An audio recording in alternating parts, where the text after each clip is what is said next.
Hi guys, it's Erica Strother, Community Specialist at ICMI, and once again I'm joined by Justin Robbins, Manager of Training and Development here at ICMI.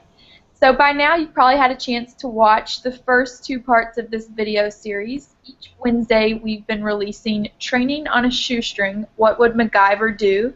And last week Justin shared a little tidbit about how you can actually use yard sales to your advantage for your training curriculum. So Justin, I'm really excited to see what you have in store for us this week for part 3. So what have you got for us today, Justin? Right. My first MacGyverism is that I've found from past experiences that the tighter you plan, the more likely you are to run into something unpredictable. And so through this, I really thought about when we have our training programs, we need them to be nimble. We need to be able to effectively address the needs of those in the room and make sure that they're having a valuable and meaningful learning experience.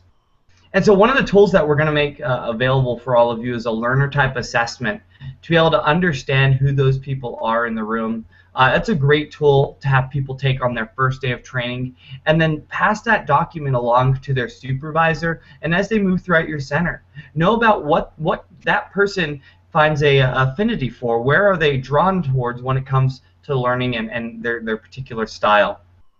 I also, through this and thinking of things that I personally believe make a training program effective, are 4 E's. And these 4 E's, I believe that if you look at applying these things to your training programs, you'll find out that you won't run into things that are necessarily unpredictable, and you'll come out with some really great results. The first is to build your training programs with the intent of engaging the people in the room. And the reality here is that engagement, employee engagement's a big word. We recently had a discussion a few weeks ago during one of the tweet chats about what is engagement and culture and what are the things that we can use to actually drive this. And training is a contributor to having an effective culture, to having a level of employee engagement. And so if they don't feel like they're having an impact, if they don't feel like they're having a connection through that training program, we're not going to be successful. They're not going to adopt the skills, and they're not going to want to apply them in the future. The second E, which should come as no surprise, is that we want to make sure we're educating. And I say that because sometimes I see training programs that are just about having fun, or it's just about trying to solve a problem, and we don't actually do any education. We don't actually teach anything to the people in the room. The third E is equip. We want to use training to equip our employees with the tools and resources that they need to do their job. It's not just about the education. It's not just about the knowledge.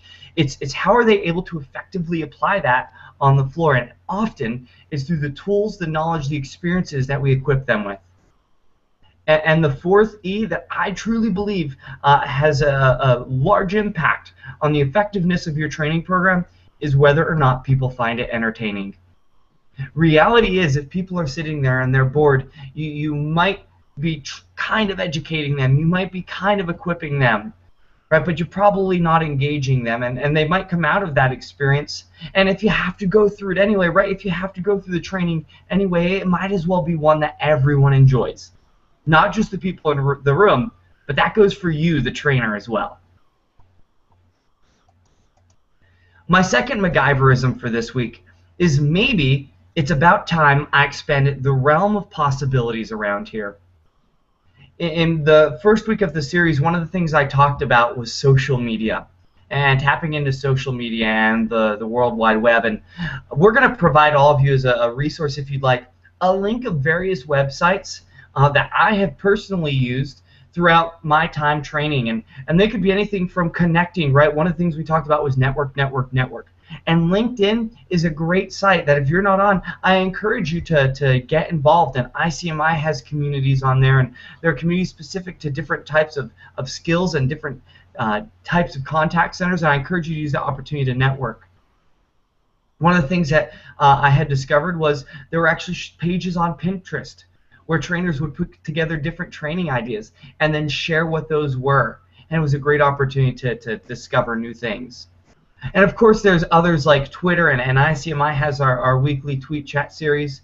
but even sites that you may not be familiar with, such as Prezi and SketchUp.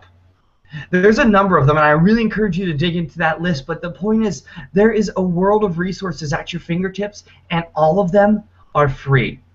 And so the world of possibilities available to you is greater than you think. All you have to do is just take a little time and search for it.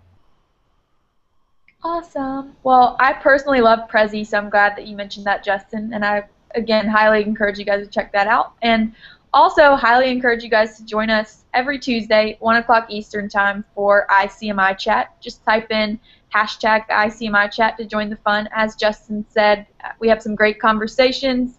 It's a great learning opportunity and a really great opportunity to network with your contact center peers as well.